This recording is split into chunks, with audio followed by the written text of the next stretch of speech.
Inflation বা মুদ্রাস্ফীতি কি? ইনফ্লেশন আমরা কিভাবে পরিমাপ করি?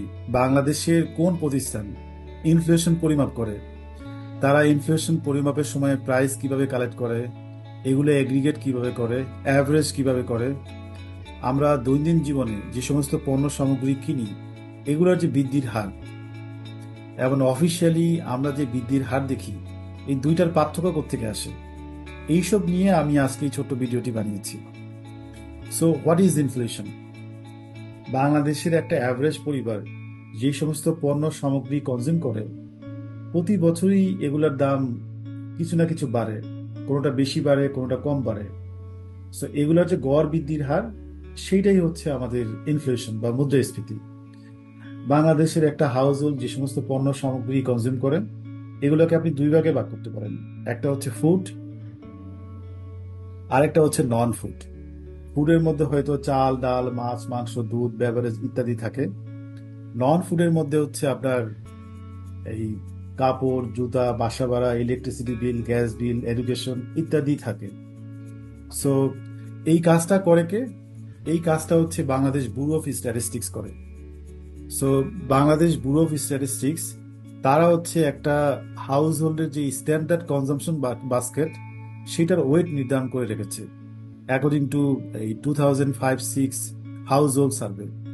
তো সেই সার্ভে অনুযায়ী একটা হাউস হোল্ড, তার যদি 100 টাকা ইনকাম হয়, 100 টাকা ইনকামের কোথায় কত পার্সেন্টেজ খরচ করে, তার একটা পার্সেন্টেজ তারা বের করেছে। ফর এক্সাম্পল, এই এই গ্রাফে বা এই টেবিলে হচ্ছে এক্সাক্ট ফিগার দেওয়া আছে।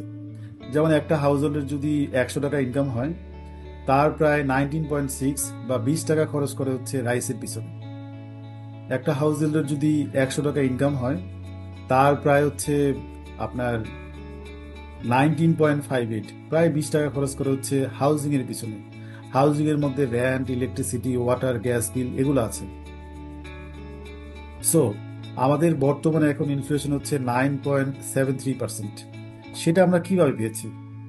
সেটা আমরা পেয়েছি হচ্ছে আমাদের এখানে যেই এই পণ্য বা সামগ্রী দেওয়া আছে, এগুলোর যে দামের যেই বৃদ্ধি বৃদ্ধি যেমন রাইসের দাম, গত বছর রাইসের দাম যা ছিল, এই বছর যা আছে, তার একটা পার্সেন্টেজ যে ইনক্রিজ, সেই পার্সেন্টেজ ইনক্রিজ মাল্টিপ্লাইড বাই রাইসের ওয়েট যোগ এই ডালের দাম, গত বছর থেকে এই বছরের ডালের দাম যতটুকু বাড়ছে, সেই বৃদ্ধির হার মাল্টিপ্লাইড বাই তার ওয়েট যোগ, এরকম করে প্রত্যেকটা আইটেমের যদি আমি পার্সেন্টেজ কত বাড়ছে সেটা পাই, তার সাথে যদি আমি তাদের ওয়েট দিয়ে গুণ দিই, আমি যে ওয়েটেড অ্যাভারেজ পাবো, সেটাই হচ্ছে 9.73% বা কারেন্ট ইনফ্লেশন রেট।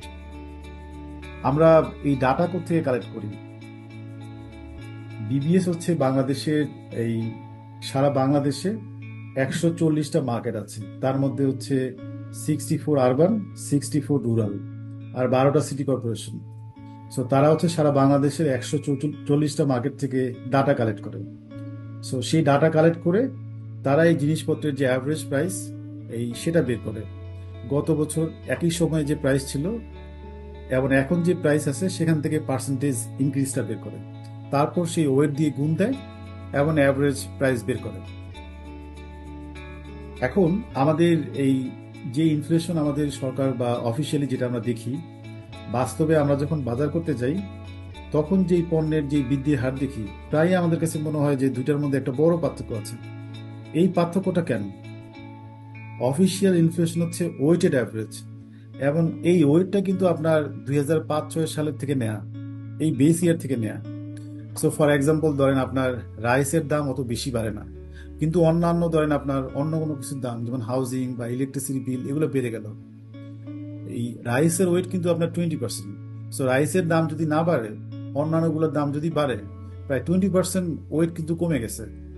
সো আমরা যখন জিনিসপত্রের দাম মার্কেটে দেখি, আমাদের এখন হয়তো বা কনজামশন প্যাটার্ন চেঞ্জ হয়ে গেছে। সো 2005-06 সালে একটা হাউস হোল্ডের ইনকামের যতটুকু সে ফুডের পিছনে খরচ করতো, 2024 সালে দাঁড়ায় হয়তো আপনার ওই অতটুকু খরচ করে না। আমাদের কনজাম্পশন প্যাটার্ন চেঞ্জ হয়েছে, কিন্তু আমরা যে ইনফ্লেশন ফিগারটা দিচ্ছি, এখানে আমরা 2005-06কেই বেস ইয়ার হিসেবে ইউজ করতেছি। সো এইটা একটা সমস্যা। এবং এইখানে যদি দেখি আমরা যে এটা বলতেছে যে আমাদের 100 টাকা ইনকাম হলে একটা হাউস হোল্ডের প্রায় 20 টাকা আমরা খরচ করি রাইসে। এটাকে যদি আমি বলি যে যদি 1 লাখ টাকা ইনকাম হয় প্রতি মাসে, তাহলে আমি প্রায় 1 লাখ টাকা ইনকামের 20,000 টাকা খরচ করি হচ্ছে এই রাইসের পিছনে। এইটা কিন্তু আমাদের বর্তমান 2024-এ সত্য নাও হইতে পারে। কিন্তু আমরা যে ইনফ্লেশন ক্যালকুলেট করতেছি, আমরা কিন্তু এই ওয়েট দিয়ে ক্যালকুলেট করতেছি। এইটা একটা কারণ, যে কারণে হচ্ছে যে আমরা যে ইনফ্লেশন দেখি এবং বাস্তবে যেটা ফিল করি, দুইটার মধ্যে একটা পার্থক্য থাকতে পারে।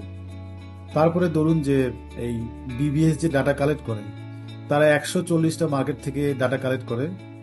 এই সেই ডাটা তারা যখন কালেক্ট করে, তারা হয়তো বা ওই মার্কেটের অফিসিয়াল প্রাইস নেয়।